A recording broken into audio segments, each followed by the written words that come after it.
It was April 1st, 1957, and the British Broadcasting Corporation reported on their news program that due to a very mild winter and due to the virtual elimination of the dreaded spaghetti weevil, that Swiss farmers were enjoying a bumper year for their spaghetti crop. Well, soon many people were calling in to the BBC wanting information on how to grow their own spaghetti trees. They did not realize it was an April Fool's joke.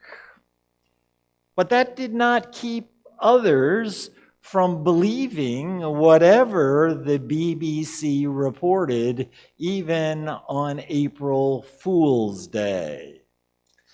In fact, many years later, on April 1st, 1976, the British astronomer Patrick Moore announced on BBC Radio, at 9:47 today, there will be a once-in-a-lifetime astronomical event occurring. And he explained how the planet Pluto would pass behind Jupiter, temporarily causing gravitational alignment that would counteract and lessen the Earth's own gravity for a few seconds. Astronomer Moore stated that if people were to jump in the air exactly at 9:47 a.m., they would experience a strange floating sensation for a few seconds. When 9:47 arrived, people all over were jumping in the air. In fact, the BBC received several hundreds of phone calls from listeners claiming that they felt that floating sensation for a few seconds. In fact, one listener had called in to say that she had invited 11 of her friends, and all of them were sitting in chairs, and when 11:47 came up, they all jumped up with their chairs, and they said they floated around for a few seconds in their chairs. But there was no truth to it. It was an April Fool's trick. The April 1985 issue of Sports Illustrated reported that there was a new rookie sensation signed up to play for the New York Mets baseball team. And this article explained that this rookie had gone over to Asia and he had been specially trained by Buddhist monks, and that he could throw a fastball that went 168 miles per hour. He could deliver it with pinpoint accuracy. His name was Sid Finch. And Mets fans were rejoicing in the streets until they found out that it was an April Fool's joke. There was no pitcher by the name of Sid Finch. On April 1st, 1996, you might remember how Taco Bell announced that they had just purchased the Liberty Bell, and they were renaming it the Taco Liberty Bell.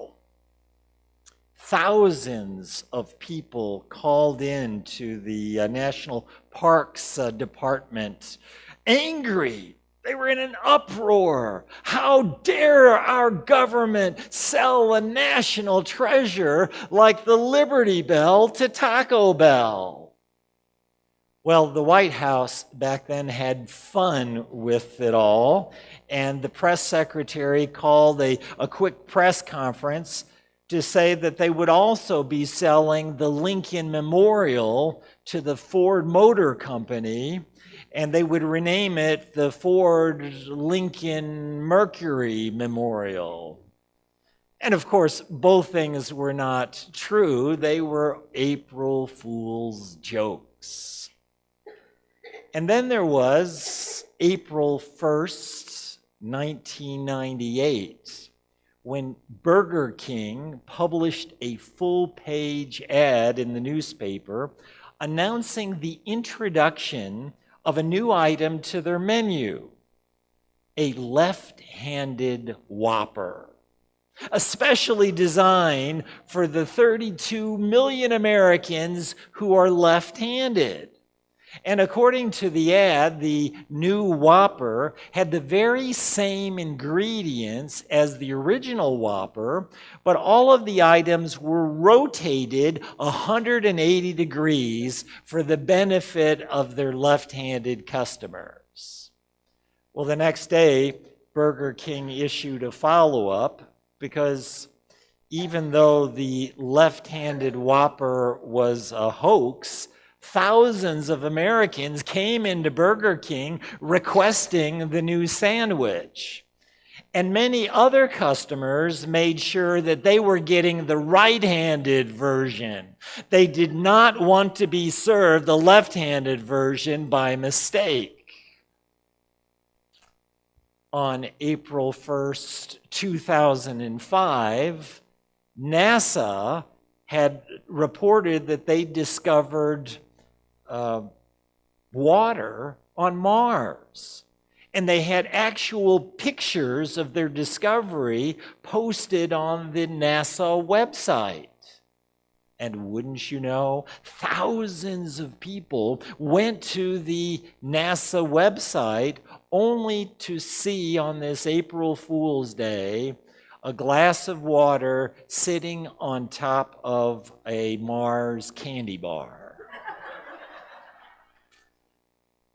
And I'm sure on this day, April 1st, 2017, there are literally thousands of pranks and jokes and hoaxes that have been played and will be played across our nation and throughout the world today.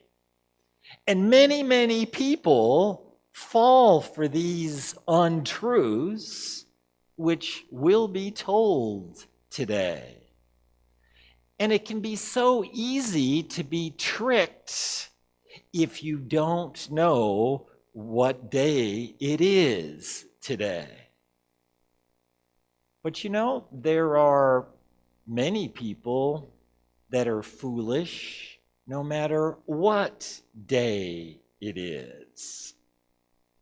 One of the greatest fools, in my opinion, has to be Henry Ziegard, or Zieglin. Back in the year 1883, Henry broke off his relationship with his longtime girlfriend. And the woman was so distressed that she committed suicide. And her brother was so angry that his sister committed suicide, and Henry did what he did, that he vowed to kill Zieglin. And so he went over to Henry's house, pulled out a gun, and shot him. And he could see the blood on Henry's face, and knowing that Henry was dead, he turned the gun on himself and ended his own life. But Henry was not dead despite the blood. The bullet had grazed his face enough to cause blood, but not to do any major damage. The bullet actually went past his face into the large tree on Henry's property. Henry was lucky to be alive. But the story does not end there. Sometime later, Henry wanted to get rid of the tree with the bullet in it. But instead of sawing it like most people would, Henry said it's too much work to do that. He decided to blow up the tree. So Henry foolishly took dynamite, placed a few sticks of dynamite under the tree, and after he lit it, the dynamite, sure enough, blew up the tree. But it also caused the bullet to dislodge, and it went straight into Henry's head, killing him instantly. Foolish to blow up a tree with a bullet in it. But if you think that was bad, consider another fool. The story of Harry Jenkins, who wanted to go ice fishing with a couple of his buddies up in Minnesota. And so Henry and his buddies and Henry's dog Jerry, a Labrador retriever, went into Harry's brand new pickup truck that he had just purchased, and they went to 10 Mile Lake in Akeley, Minnesota. The lake was completely iced over. When they all got out of the truck, instead of sawing or cutting a hole in the ice for them to go fishing, Harry wanted to do something illegal. He decided to create a hole by using dynamite. So he lit the dynamite and he threw it far across the lake. But what kind of dog did I say Jerry was? A Labrador retriever. And what do retrievers like to do?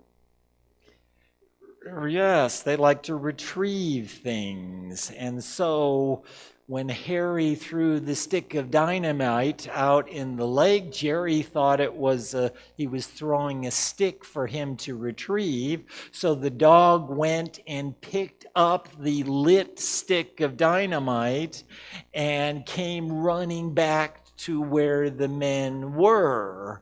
Except when the men saw the dog running toward them, they took off running as well and screaming at the top of their lungs for Jerry to drop the stick as they ran as far away as they could. But Jerry, being a faithful retriever, kept coming closer and closer to them. Finally, the men picked up rocks and began throwing them at this poor dog. And after being hit several times, Jerry turned and ran away for safety from those rocks being thrown. Safety as he went under the pickup truck, the brand new pickup truck. And when the dynamite went off, it not only did in Harry's faithful dog, but blew a hole in the ice big enough for the whole truck, or at least what remained of the trunk, to sink down to the bottom of the lake. A foolish thing to do, to take a Labrador retriever with you when you plan to throw a stick of dynamite. And as a side note, Harry's insurance company would not pay for the loss of his brand new truck since the policy did not cover dynamite, or else people would be blowing up their cars to just get a new one. How foolish to do that. Another fool was Demetrius Robinson, who wanted to rob a Golden Pantry convenience store in Athens, Georgia. He came in late one night with the intention of robbing the clerk there, but he noticed then there were other people in the store, and he did not want them to witness his act. So when the clerk asked if if she could help him, Demetrius said he came in to fill out a job application. So she handed him a job application. Eventually, everyone left the store, and Mr. Robinson pulled off the robbery. The only problem was he left behind his job application with his real name and real references on it. Did not take long for the fool to be caught by the police, and he did not get the job since he was now in jail. Very foolish. And then, of course, there was Robert Ricketts from Bowling Green, Ohio. What a fool. He was struck in the head by a Conrail train. And he told someone he was trying to see how close he could stick out his head to the moving train without getting hit. But he didn't judge it correctly. How foolish. And then there was the guy in Seattle, Washington, who decided to siphon gasoline from a parked motorhome.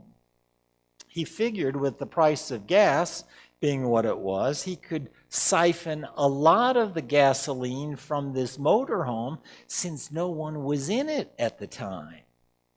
The only problem was, being the fool that he was, he put his hose into the motorhome's sewage tank instead of the gasoline tank. And so when he began sucking on the hose, it was not gasoline that came into his mouth. Police found a very sick man curled up by the motorhome. Very foolish. And then there was a man named Robert from West St. Paul, Minnesota, who had some very stubborn stains which would not come out easily on some of his items. So he had the foolish idea that he would soak these items in his bathtub filled with gasoline. And if that was not foolish enough, it became even more foolish because Robert, when he was washing the items, couldn't stand the fumes of the gasoline while he was trying to scrub these items clean. So he thought he could cover the smell by lighting the candle on the back of his toilet.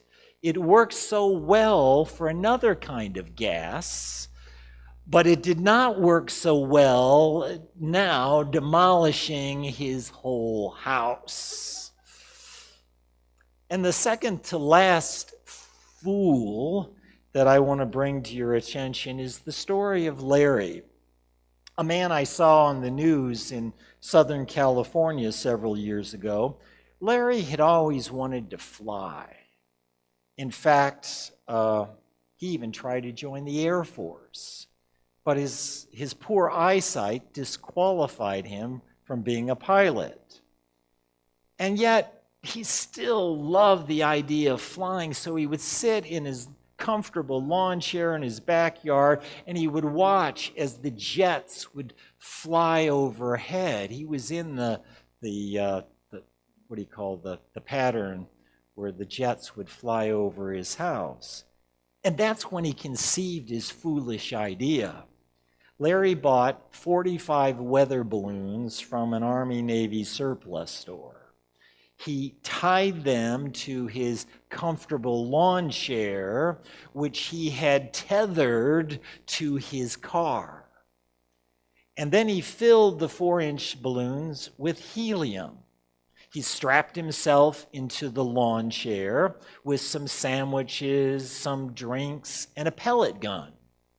Larry's plan was to lazily float up to about 30 feet or so, where he could watch the jets fly overhead from a little bit closer.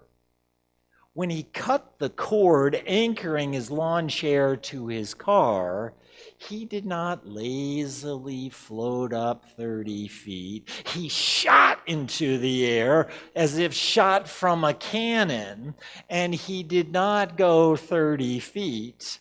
He did not level off at 100 feet. He did not level off at 1,000 feet. Larry instead leveled off at 16,000 feet. He stayed there for more than 14 hours, cold and frightened. And he crossed the primary approach corridor for LAX airport, where pilots were radioing in this strange sight of a man floating in his lawn chair held up by balloons. Larry was afraid to take his pellet gun and shoot the balloons for fear that he would drop down 16,000 feet to his death. But he finally gathered the nerve to shoot a couple of the balloons, and he started to descend. But as he came closer to the earth, the ropes from those now shot balloons were dangling down and got caught in the power lines. Fortunately for Larry, he was not electrocuted, but the power went out for all the people living in Long Beach, California. And when he finally landed safely, the Los Angeles police were waiting for him and arrested him. Foolish, very foolish. But of all the stories that I have told you today, the worst fool of them all is found in our scripture reading that Jennifer read for us in Psalm chapter 14 and verse 1. Now, while you're turning there, the word fool is mentioned 145 times in the Bible. And in the Hebrew language, there are 3 words for fool.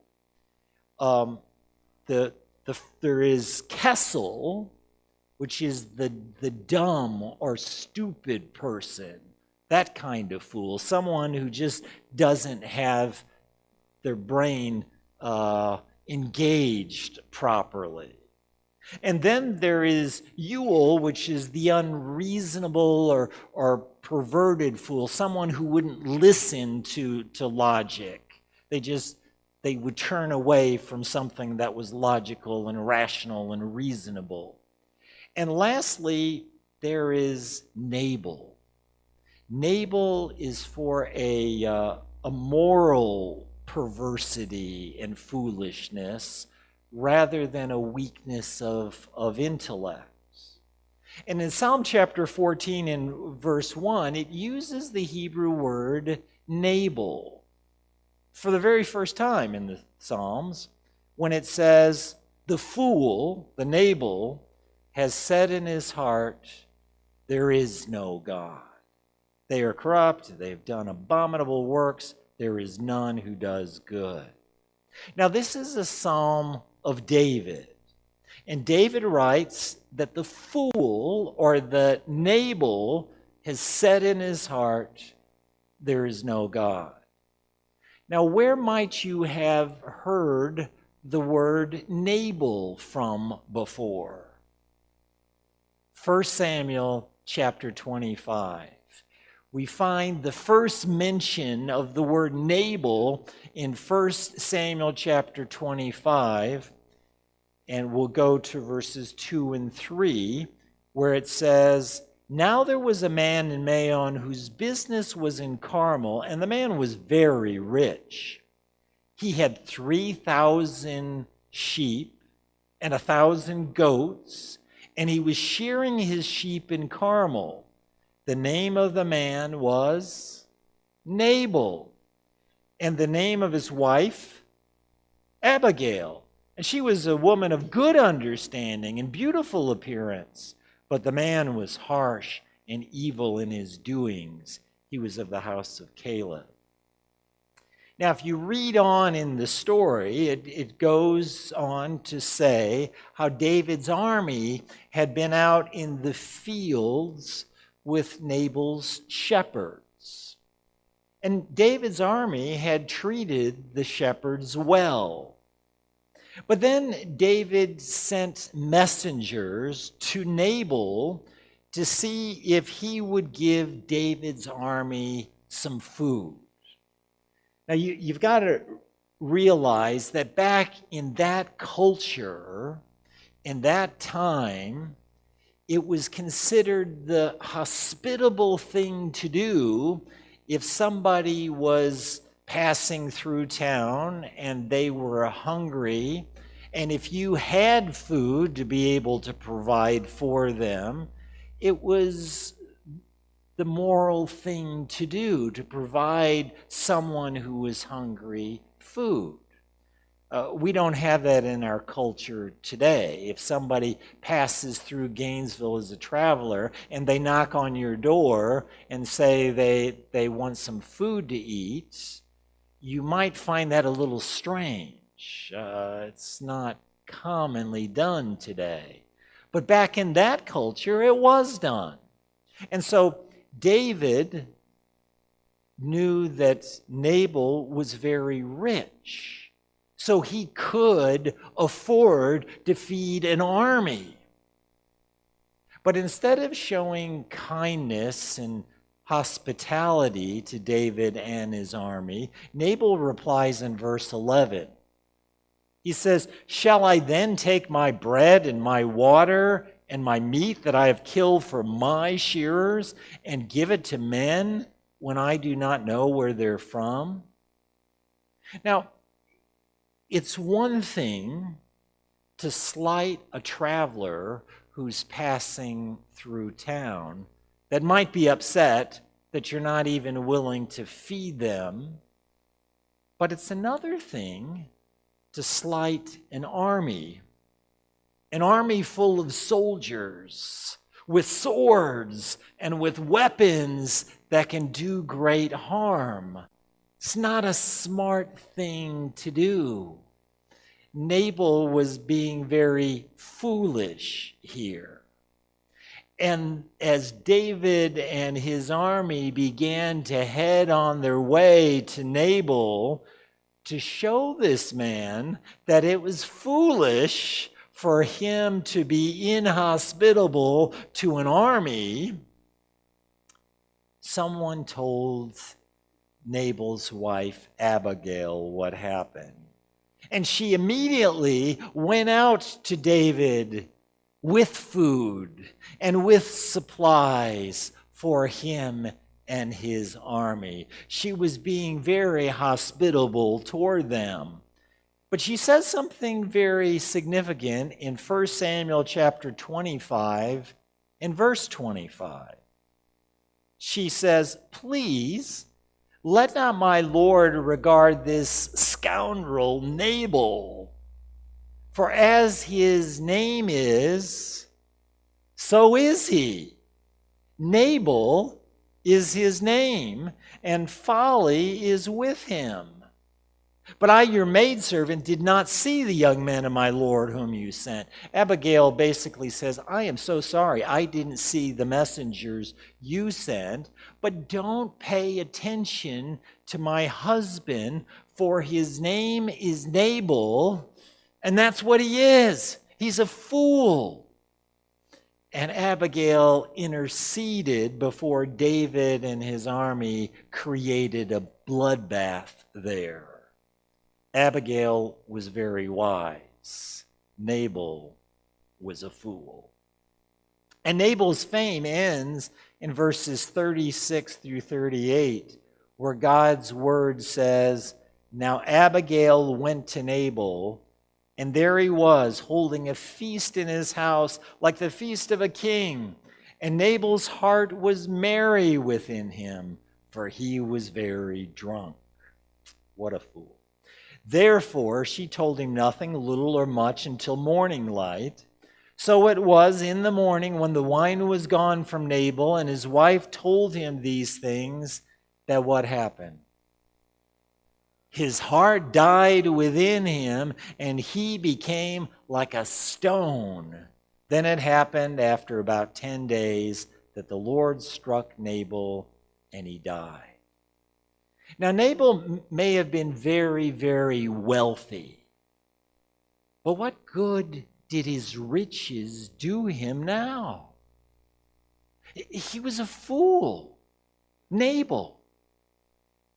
And so, in Psalm chapter 14 in verse 1, our scripture reading, David says that a person who says in his heart that there is no God is just like Nabal.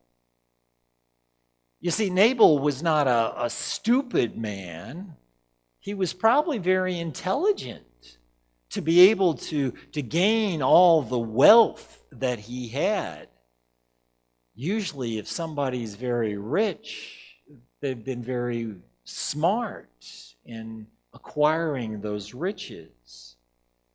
But Nabal was foolish in how he did not have a fear and a respect for David and his army. And likewise, those today who say there is no God are not necessarily lacking in intelligence, but they're missing the fear and the respect that we should have for God. The Nabal fool has a moral problem in his heart, not a mental problem in his head. But there have been many Nabal fools down through time who have not respected God as they should have. There's the story of Tancredo Neves, who ran for the president of Brazil back in 1985. He was so full of himself, just like Nabal, that he stated in his campaign, his political campaign, that if he got 500,000 votes from his party, not even God himself could keep him from being president. Now, how is that a statement? Not even God himself can keep me from being president. But do you know what happened? Neves did get the votes to win the election, but he got sick one day before the inauguration, before being made president, and he died before he could be inaugurated as president. He did not even serve one day in office. And there, as Bob Kasich mentioned, there was the White Star Line employee who boasted on the launch of the Titanic in May 31st, 1911, and said, "Not even God himself could sink this ship." And we all know what happened to the Titanic. Or how about the story in Campinas, Brazil, where a group of drunk friends went to pick up another young woman. And the mother of the girl saw how drunk her friends were and said to her daughter, "Don't go with them." And of course the daughter said, "Oh, Mom, it'll be all right. I'll be fine." And so the mother said, "May God go with you and protect you." But her daughter responded back like the Nabal fool when she said, "Well, God can only travel with us if he stays in the trunk, because it's already full inside this car." Hours later, the news came that the young people were involved in a terrible and tragic accident.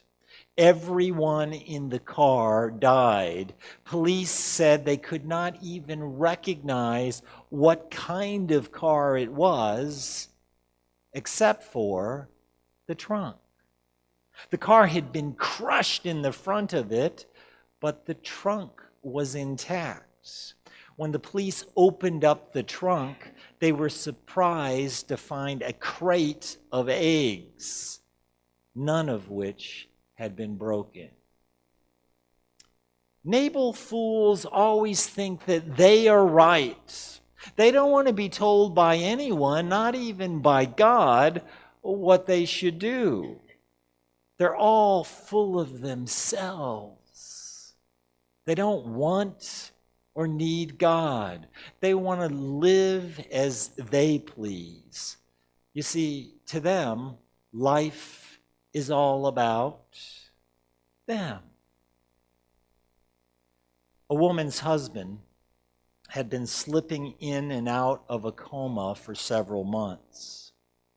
But she stayed by his bedside every single day. But one day, when he came to, he motioned for her to come nearer. And as she sat by him, he whispered, "You've been with me through all the bad times. When I got fired, you were there to support me. When my business failed, you were there. When I got shot that time, you were by my side. When we lost the house, you stayed right with me. When my health started failing, you were by my side. And I think, what, dear?" his wife asked gently. "I think you're bad luck, so get away from me." And you know, that's how some people treat God. Even though the Lord walks with us through the valley of the shadow of death, they want to blame God when things go wrong. But man is a fool if he thinks he has no need of God, if he thinks that he needs to have God get away from him. But a person is wise when he realizes that life is not all about me. A person is wise when he realizes that there is someone out there much greater than we are, someone who loves us in spite of our selfishness, in spite of our self-seeking ways. A person is wise when he realizes that Christ is the one who deserves to be honored and loved and exalted, not me. If you do not want to be a Nabal on this April Fool's Day 2017, but you want to be wise in the eyes of heaven, then I invite you to turn your eyes upon Jesus. Look into his wonderful face.